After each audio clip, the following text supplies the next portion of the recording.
My name is Elena Vasquez and I was not supposed to be this calm standing at the altar. The church was full.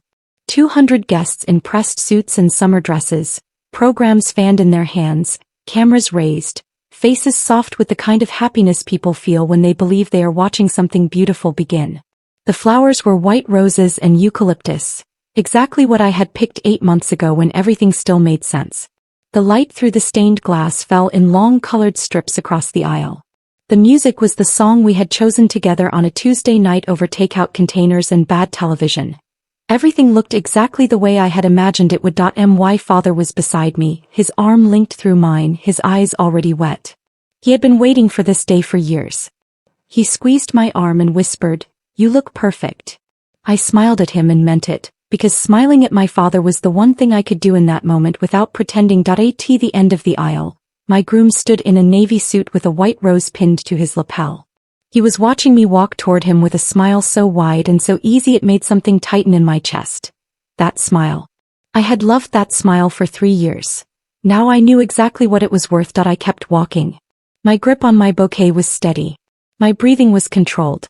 I had spent the last 18 hours becoming the kind of person who could do what I was about to do without shaking. I reached the altar and took my place beside him. He leaned close and whispered, "You are the most beautiful thing I have ever seen." I turned and looked at him directly. "Thank you, Nathan," I said. Then I looked at the DJ in the corner and gave the smallest nod. "Let me take you back to where this actually started. 24 hours earlier I was sitting on the edge of the hotel bed in my bridal suite, painting my toenails a pale pink and watching a cooking show I was not really watching. My bridesmaids had gone home for the night. My mother had hugged me 3 times at the door and told me to sleep well. The room smelled like the lavender diffuser my best friend Cora had brought as a gift. Everything was quiet and soft and ready. My phone buzzed at 11:47 in the evening. An unknown number.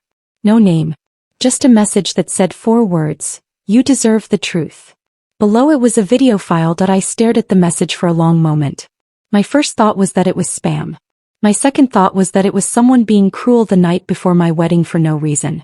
My third thought, the one that made my hand start to tremble slightly, was that people do not send messages like that for no reason. I pressed play.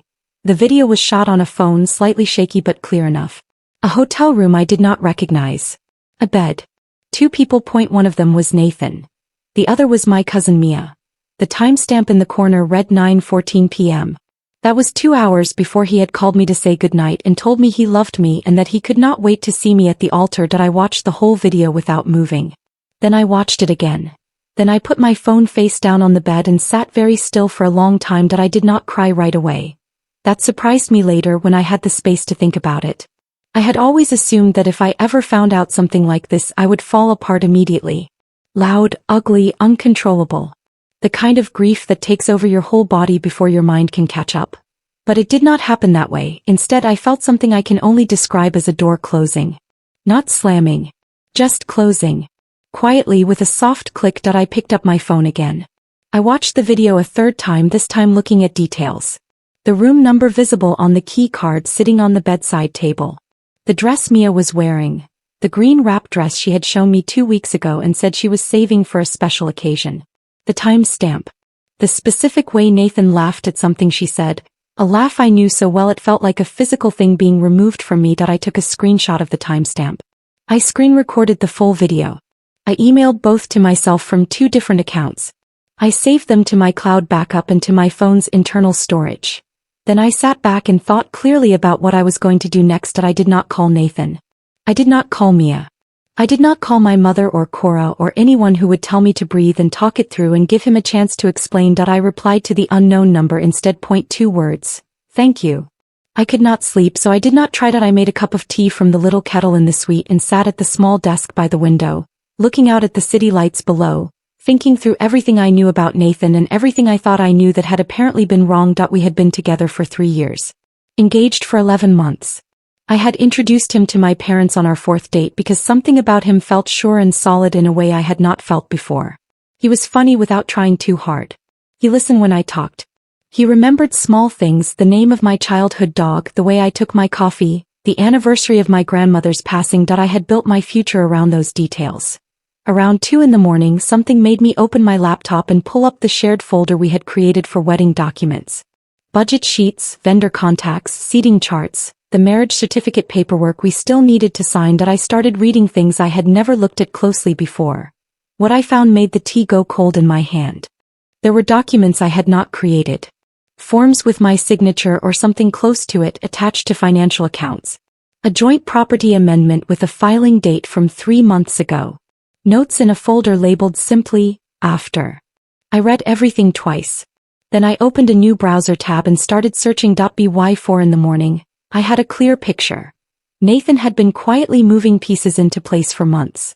A joint account application submitted under both our names using documents from our shared wedding folder. A property amendment tied to my apartment, the one I had bought 3 years before I even met him. Filed without my knowledge using a signature that looked close enough to mine to pass a basic review. I was not a lawyer. I did not fully understand all of it yet. But I understood enough.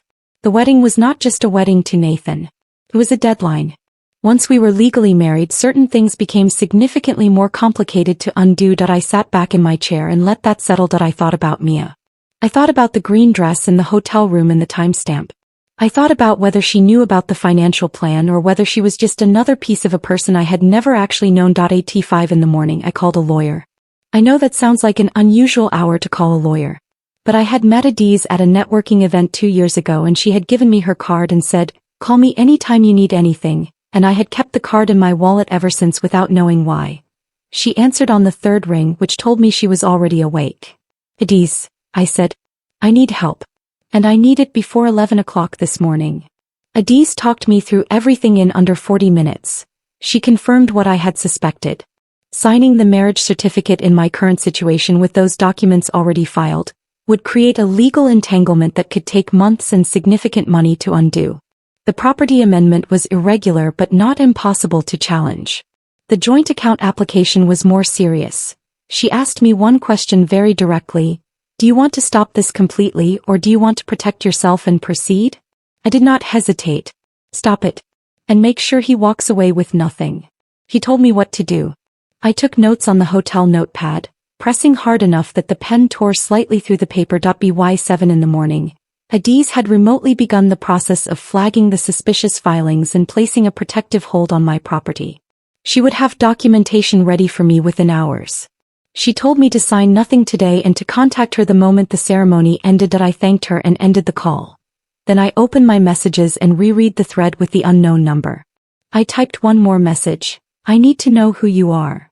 The reply came within seconds. "My name is Adrian. I'm Nathan's best man. And I'm so sorry. I found out last night and I couldn't let it happen. I have more if you need it." I stared at that message for a long time. Then I typed, "I need everything you have. Can you meet me in an hour?" Adrian arrived at the hotel side entrance at 8 in the morning wearing yesterday's clothes and the expression of someone who had not slept and was not sure he had done the right thing. I had never seen him look uncertain before. At every event, every dinner, every gathering over the past 3 years, Adrian had been easy and confident, the kind of person who fills a room without trying. But standing in the hotel corridor with a folder in his hands, he looked like someone waiting to be told whether they had made a terrible mistake. "Elena," he said, "I am really sorry." "Do not apologize," I said. "Show me what you have." We sat in the small seating area off the lobby. He laid everything out on the low table between us. Security footage from the hotel, time-stamped and clear, showing Nathan and Mia arriving together at 8:40 p.m. Printed screenshots of messages between Nathan and Mia going back 4 months. A receipt from the hotel room booked under Nathan's name 3 days before the wedding. And one message that made my jaw tighten. Sent from Nathan to Mia at 10:58 p.m. 40 minutes after the video was taken. "After the wedding, everything changes. He trusts me completely. By this time next week it will all be done." I read it once. I placed it back on the table. "Thank you," I said to Adrian, "for all of this." He nodded. "What are you going to do?" I looked at him steadily. "I am going to get married," I said. "Or at least I am going to show up." I went back to my suite and showered and put on my dress. I want to be clear about what that felt like. It did not feel triumphant or dramatic. It felt very precise. Like each thing I did had a specific weight and a specific purpose, and I needed to move through each one carefully. Zip the dress. Sit for the makeup artist. Smile when Cora arrived and gasped and covered her mouth with both hands because she said I looked unreal. Cora was my best friend and she did not know any of what had happened in the last 8 hours. I had made a deliberate decision not to tell her yet. Not because I did not trust her but because Cora feels everything loudly and visibly and I needed the morning to stay controlled. She fixed my veil and talked about how perfect the weather was and how she had cried already twice and it was not even 9 o'clock. I listened and responded and laughed in the right places. Meanwhile I was running through everything in my head one more time. The USB drive in my small bridal bag. The conversation I had with the venue manager at 7:45 that morning when I told him there had been a last-minute change to the slideshow and handed him a new drive labeled, in neat handwriting, Our Love Story. He had nodded and said he would make sure it was loaded. Tomorrow will be unforgettable, I had said. He smiled. They always are. The rehearsal dinner had been the night before, of course, before any of this happened. But I keep thinking about it now, about how I sat at that long table with fairy lights strung above us and watched Mia laugh at something Nathan said from across the room. How she had hugged me that evening and said she was so happy for me and that I deserved every good thing. How I had hugged her back and thanked her for being there. She had smirked slightly when she pulled away. I had not understood that smirk then. I understood it perfectly now. I thought about the version of me sitting at that rehearsal dinner, completely unaware, cutting her cake and giving her little speech about gratitude and love and the people who show up for you. That version of me felt very far away now, like someone I used to know. What I felt toward her was not the hot, shaking rage I might have expected. It was something quieter and more permanent. Clarity. The kind that does not require shouting because it is already settled. Mia was in the bridal party. She would be standing at the front of the church when it happened. I had decided not to warn her. Not because I wanted to humiliate her, but because there was no version of a warning that ended with accountability. If I warned her, she would warn Nathan, and the whole careful structure I had built through the night would collapse before it could mean anything. Some things have to be seen by everyone at the same time. Nathan called me at 10:15 while Cora was finishing my hair. I answered on the second ring, the way I always did. Good morning, he said. His voice was warm and easy. No trace of anything. Good morning, I said. How are you feeling? Nervous. A little, I said, which was true in a way he did not understand. Do not be, he said. Today is going to be perfect. I promise you. I looked at myself in the mirror while he spoke. The dress. The veil. The face I had arranged into something soft and calm. I believe you, I said. I love you, he said. I know, I said. After I hung up, Cora looked at me in the mirror with a big smile. 3 hours, she said. 3 hours and you will be Mrs. Vasquez Cole. I smiled back at her reflection. I had spent the last 12 hours making sure that was never going to happen. But I had also spent the last 12 hours making sure that when it did not happen, everyone in that room would understand exactly why. Not because I wanted a scene, but because Nathan had planned everything in private.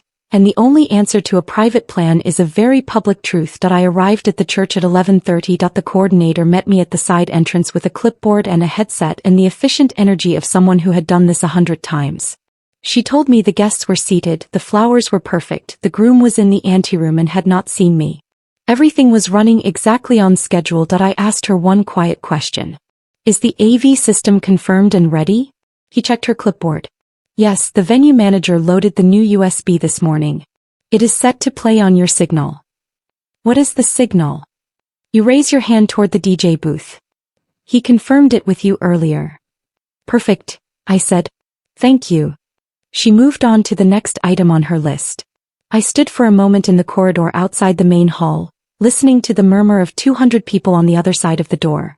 Adrian was somewhere in that room, standing at the front as best man, carrying the weight of what he knew. I had texted him at 10 o'clock. Just be there. You do not have to do anything else. He had replied with one word, okay. Mia was in there too, in her bridesmaid dress, holding her flowers, believing she had gotten away with something. My father appeared at the end of the corridor, straightening his jacket. He saw me and stopped walking and just looked at me for a moment with full, proud eyes. I took his arm. Ready? He asked. Yes, I said. I really am. The doors opened and the music started and I walked into the light. I want to tell you what it felt like to walk down that aisle knowing what I knew. Did not feel like power exactly. It felt like weight. Like carrying something very heavy very carefully so it does not break before you are ready to set it down. Every face I passed was open and happy. Old family friends dabbing their eyes. Cousins leaning into each other. My mother in the front row with her hands clasped, watching me with an expression so full of love it made my chest hurt in a way that had nothing to do with Nathan. Nathan was watching me from the altar. That wide, easy smile. The navy suit. The white rose that I held my father's arm and walked toward him, and I thought about the message he had sent to Mia at 10:58 the previous night. He trusts me completely. By this time next week it will all be done. He thought today was his ending. I had spent all night making sure it was mine. When I reached the altar, my father lifted my veil and kissed my cheek and placed my hand in Nathan's. Nathan squeezed my fingers and leaned close. "You are everything," he whispered. I looked at him directly. "I know exactly what I am," I said quietly. He smiled. Thinking it was agreement, I turned toward the DJ booth and raised my hand. The projector had been set up for the slideshow that was supposed to play during the signing of the register. A sweet montage of photographs, our first trip together, Christmas at my parents' house, the proposal. Instead, the screen behind the altar lit up with a hotel room. It took the room approximately 3 seconds to understand what they were seeing. I end those 3 seconds. Nathan was still smiling. The officiant had paused mid-sentence. My mother had tilted her head slightly, the way she does when something does not make sense yet. Cora, standing in the bridesmaid line, had taken one small step forward without realizing it. Then the audio came through the speakers. Laughter. Nathan's specific laugh. The one I had loved for 3 years. The room changed. I did not watch the screen. I watched Nathan. I watched the smile stop working. I watched the color shift in his face. I watched his eyes move from the screen to me and back to the screen and then settle on me with an expression I had never seen on him before and hoped to never see again. It was not guilt exactly. It was the look of someone who has just realized the ground beneath them is not solid and never was. "Elena," he said. His voice came out wrong. Thin. "Just watch," I said quietly. "It is almost over." When the video ended, the room was so quiet I could hear the candles. Nathan turned to face me fully. His mouth was moving but no sound was coming out. Behind him I saw Mia. She had gone completely still in the bridesmaid line, her bouquet hanging loose in her hands, her face the color of the white roses around us. Then Nathan found his voice. "This is not, Elena, this is not what it..." He stopped. Started again. "I can explain this. I need you to let me explain this." "The timestamp is 9:14 p.m., I said clearly enough for the front rows to hear. "You called me at 11:30 to say goodnight. You told me you loved me. You told me you could not wait for today." "Elena, please, this happened last night," I said. "The night before our wedding." Someone in the middle of the room made a sound. I heard Nathan's mother say his name in a low, horrified voice. A guest near the back stood up then sat back down, not sure what the right thing to do was. Nathan reached for my hand. I stepped back 1 step. "Do not," I said. Mia tried to move toward the side exit. 2 of my aunts were seated at the end of that row and they did not move aside. She stopped. I was not finished yet. "There is something else," I said. My voice was steady. I had practiced this part in my head so many times through the night that it felt almost familiar now. The way lines from a song you have heard too many times feel like your own. I turned to face the guests fully. "Before I came here today, I reviewed documents from our shared wedding folder. Some of those documents I did not create and did not sign. There was a property amendment filed against my apartment 3 months ago. There was a joint account application submitted in both our names without my knowledge." The silence in the room shifted. It had been the silence of shock. Now it became something harder. "I spoke to my lawyer this morning," I continued. "Everything has been flagged and protected. Nothing he filed will hold." I reached into my small bridal bag and removed a folded document. I did not unfold it. I just held it. "This was not just a betrayal of my heart," I said. "It was a plan. A careful, patient plan that used my trust as the tool." Nathan had stopped trying to speak. He was standing very still, the way people stand when they realize that whatever they say next will only make things worse. I looked at him one last time. "You almost had everything," I said. "Now you get nothing." I placed the document on the altar table. Then I reached up and removed my engagement ring. It was a beautiful ring. I had loved it genuinely and without complication for 11 months. I held it for exactly 1 second, feeling the weight of it in my palm. Then I placed it in Nathan's hand. His fingers closed around it slowly, like someone catching something they did not want to catch. I picked up my bouquet from where I had set it on the altar step. I looked at Cora, who was standing in the bridesmaid line with tears running silently down her face and her chin lifted in the way it lifts when she is holding herself together for someone else. I looked at my mother, who was upright and dry-eyed and watching me with an expression I will carry with me for the rest of my life. Dad, I see you. I am here. You are not falling. I looked at Adrian, who was standing to the side with his hands clasped and his jaw set, and I gave him a very small nod. He nodded back. Then I turned and walked back down the aisle. Not running. Not rushing. One step at a time, the way I had walked in. The music was not playing. There was no sound at all except my heels on the stone floor, steady and unhurried. Behind me, I heard someone begin to clap. Then another person. Then the whole room. I did not stop walking until I reached the corridor outside the main hall. Then I leaned against the cool stone wall and took the first full breath I had taken in 18 hours. Cora came through the doors 30 seconds later. She did not say anything. She just put both arms around me and held on, and I let her because I had been holding everything so tightly for so long that being held by someone who simply loved me without any conditions felt like the most important thing in the world. My mother came next. She cupped my face in both hands and looked at me for a long moment without speaking. Then she said, "Your grandmother would have been so proud of you." That was the moment I cried. Not for Nathan. Not for the wedding or the dress or the flowers or the 3 years I had spent building something that turned out to be hollow at its center. I cried because of my grandmother, and because my mother knew exactly which thing to say. I in the main hall behind the closed doors, I could hear the rising sound of voices. Nathan's sharp and defensive. Other people's low and firm. The groom's parents, I imagined, trying to manage something that could not be managed.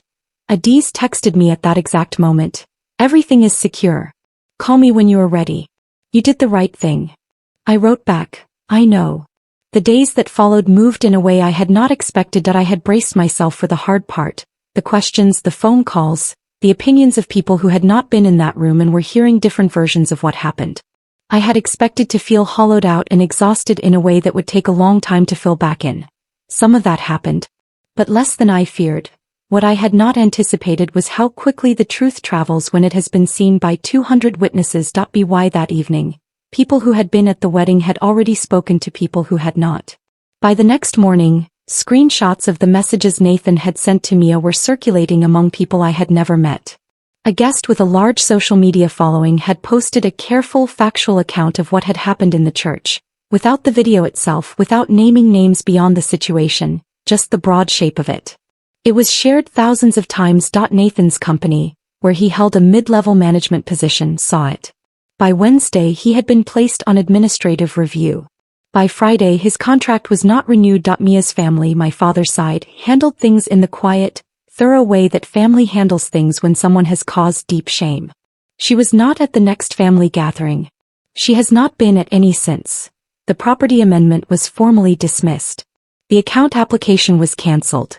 Adiz handled everything with an efficiency that made me feel, for the first time in a long time, completely protected. 3 months later, I had lunch with Adrian. We met at a small place near his office. Nothing fancy, just good food and a window table and the particular ease of two people who have been through something significant together and come out the other side of it as friends. He told me he had wrestled with the decision for a long time. That he had known about Nathan and Mia for almost 2 weeks before the wedding and had spent those 2 weeks convincing himself it was not his place, that maybe he was wrong, that maybe it would not matter. "What changed your mind?" I asked. He was quiet for a moment. "The financial stuff," he said. "When I found the documents on Nathan's laptop, I realized this was not just someone making a terrible personal mistake. This was someone using you. And I could not watch that happen." I nodded. "I am glad you did not." "Are you okay?" he asked. The way he asked it was direct and genuine, the way people ask when they actually want the true answer. I thought about it honestly. "I am better than okay," I said. "I am clear." That is different from okay. Clear feels more permanent. He smiled at that. We talked for 2 hours about things that had nothing to do with Nathan or Mia or any of it. That felt important. Like proof that life had already moved past that day into something fuller and more real. 6 months after the wedding that was not a wedding, I am sitting in my apartment, the one I own, with the late afternoon sun coming through the windows I picked and the furniture I chose and the quiet that belongs entirely to me. I think about who I was the night I received that video. Sitting on the edge of a hotel bed in a bridal suite, with lavender in the air and a future I believed in completely. I think about the version of me who pressed play not knowing what she was about to see and had to decide in the space of one night, who she was going to be on the other side of it. I am proud of her. I think that is allowed. Cora comes over on Thursday evenings and we cook badly and talk loudly and laugh at things that are not that funny, and it is one of the best parts of my week. My mother calls every Sunday. Adrian and I have grabbed lunch 4 times now and it has gotten easier and more comfortable each time in the way good friendships do. Nathan's name comes up occasionally, usually attached to the kind of consequences that follow a person when 200 witnesses have seen exactly who they are. I do not seek out those updates. When they find me, I receive them neutrally and move on. Me, I do not hear about it all. That silence is its own kind of answer. I did not plan what happened in that church as revenge. I want to be clear about that. I planned it as truth. There is a difference, and the difference matters to me. He thought the wedding was the ending of my story. It was just the beginning of his.